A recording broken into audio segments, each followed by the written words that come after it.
मौजूदा हालात को लेकर के इस बैठक में समीक्षा की जा रही है। सीडीएस और तीनों सेना प्रमुख इस बैठक में मौजूद हैं। रक्षा सचिव भी बैठक में मौजूद हैं। तो देखिए, बैठकों का दौर अब भी जारी है। रक्षा मंत्री राजनाथ सिंह के साथ इस समय एक महत्वपूर्ण बैठक हो रही है। मौजूदा हालात को लेकर के ये बैठक बहुत महत्वपूर्ण है। इसमें रक्षा सचिव की मौजूदगी है, सीडीएस की मौजूदगी है, तीनों सेना प्रमुख भी इस बैठक में मौजूद हैं। सीज फायर के बाद जो मौजूदा हालात बने हुए हैं, हमें सचेत रहने की ज़रूरत है। अब देखिए, जिस तरीके से जम्मू कश्मीर से एनकाउंटर से जुड़ी हुई खबर सामने आ रही है, ऐसा नहीं है कि सीज फायर हुआ तो अब सब कुछ शांत हो गया है, सब कुछ सामान्य हो गया है। हाँ, इतना ज़रूर है कि एलओसी पर और सीमावर्ती इलाकों में जो पाकिस्तान की तरफ से फायरिंग हो रही थी और भारत की तरफ से रिटेलिएशन में पाकिस्तान में कोहराम मचाया जा रहा था, ऐसा कुछ फिलहाल नहीं देखने को मिल रहा। लेकिन पाकिस्तान एक ऐसे सांप की तरह है जिस पर भरोसा नहीं किया जा सकता। कभी भी अपने फन से वो आपको डसने की कोशिश कर सकता है। ऐसे में आपकी तैयारी, और कल पीएम मोदी ने भी कहा था कि ऑपरेशन सिंदूर सिर्फ पॉज हुआ है, आतंक के विरुद्ध हमारी कार्रवाई जारी रहेगी। ऐसे में जो ताज़ा हालात बने हुए हैं, जो ताज़ा घटनाक्रम लगातार देखने को मिल रहे हैं, उसे लेकर एक महत्वपूर्ण बैठक इस समय रक्षा मंत्री राजनाथ सिंह की मौजूदगी में। इस बैठक में आपको बता दें, रक्षा सचिव मौजूद हैं, सीडीएस अनिल चौहान और तीनों सेना प्रमुख भी मौजूद हैं।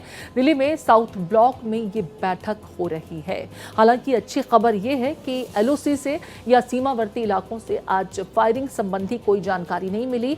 कल कश्मीर के कुछ इलाकों से हालांकि ड्रोन को लेकर के कुछ इनपुट्स जरूर आए थे, जिसे बाद में डिफेंस की तरफ से खंडन किया गया था कि नहीं, ऐसा कुछ नहीं है, अफवाहों पर ध्यान न दें।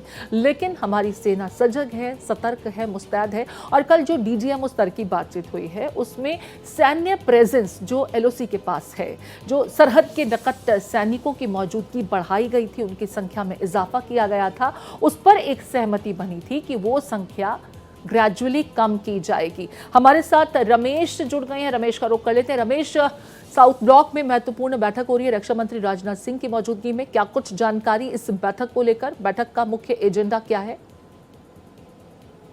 देखिए, सिक्योरिटी जो है, सुरक्षा है, उसका क्या जायजा ले रहे हैं, क्योंकि लगातार आप देखिए कि प्रधानमंत्री भी लगातार बैठकें ले रहे हैं कि भारत में किस तरह की स्थिति है। कश्मीर बॉर्डर पे जो तीनों बॉर्डर हैं, चाहे पंजाब का चाहे राजस्थान का, सुरक्षा के लिहाज से क्या तैयारी है। क्योंकि लगातार जिस तरीके से प्रधानमंत्री ने कल देश को संबोधित करते हुए कहा कि सीज फायर सिर्फ रुका हुआ है, अगर कोई भी आतंकवादी हमला होता है तो भारत उसका मुंह तोड़ जवाब देगी।